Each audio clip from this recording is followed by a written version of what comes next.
আমরা মানব জীবনে সকলেই সুখী হতে চাই, দুঃখের ভাগটা কেউ নিতেই চাই না। আমরা এটা বোঝার চেষ্টাও করি না যে আসলে দুঃখ যদি না থাকতো তাহলে আসলে আমরা সুখকে ফিল করতে পারতাম না, সুখকে অনুভব করতে পারতাম না, আনন্দকে অনুভব করতে পারতাম না। দুঃখ বেদনা আছে বলেই আমরা আনন্দ, সুখ, উল্লাসকে উপভোগ করতে পারি। আর আমরা এটা মানতেই নারাজ যে জীবনের একটা অংশ হচ্ছে হাসি, কান্না, সব কিছু মিলে। জীবনে প্রত্যেকটা ব্যক্তি কোনো না কোনো বিষয়ে দুঃখী, কোনো না কোনোভাবেই অসুখী।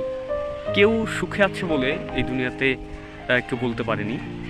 সো যেহেতু জীবনের একটা অংশ এইসব, আমাদেরকে এগুলো নিয়ে বাঁচতে হবে। সো এগুলোকে মনে না রেখে আমাদেরকে এগুলো আমাদের জীবনের অংশ হিসেবে নিয়ে সেভাবে জীবনকে পাড়ি দেওয়া উচিত। আবার আমাদের একটা সমস্যা, সব থেকে বড় সমস্যা, একই দুঃখকে বারবার আমরা রিপিট করি, বারবার মনে করার চেষ্টা করি, মনে করে করে নিজের ভিতর দুঃখকে লালন করি, ডিপ্রেশনে চলে যাই। অনেক সময় এটা এক চরম পর্যায়ে চলে গিয়ে মেন্টালি প্রবলেম হয়, অনেকে সুইসাইড করে ফেলে।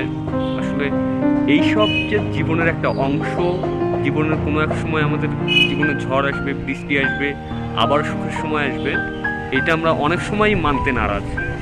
সো আমাদেরকে এই বিষয়গুলো মাথায় রাখতে হবে যে পার্ট অফ লাইফ, এগুলো জীবনের হাসি, কান্না, সুখ, দুঃখ, আনন্দ, উল্লাস সব মিলিয়ে জীবন থাকবে।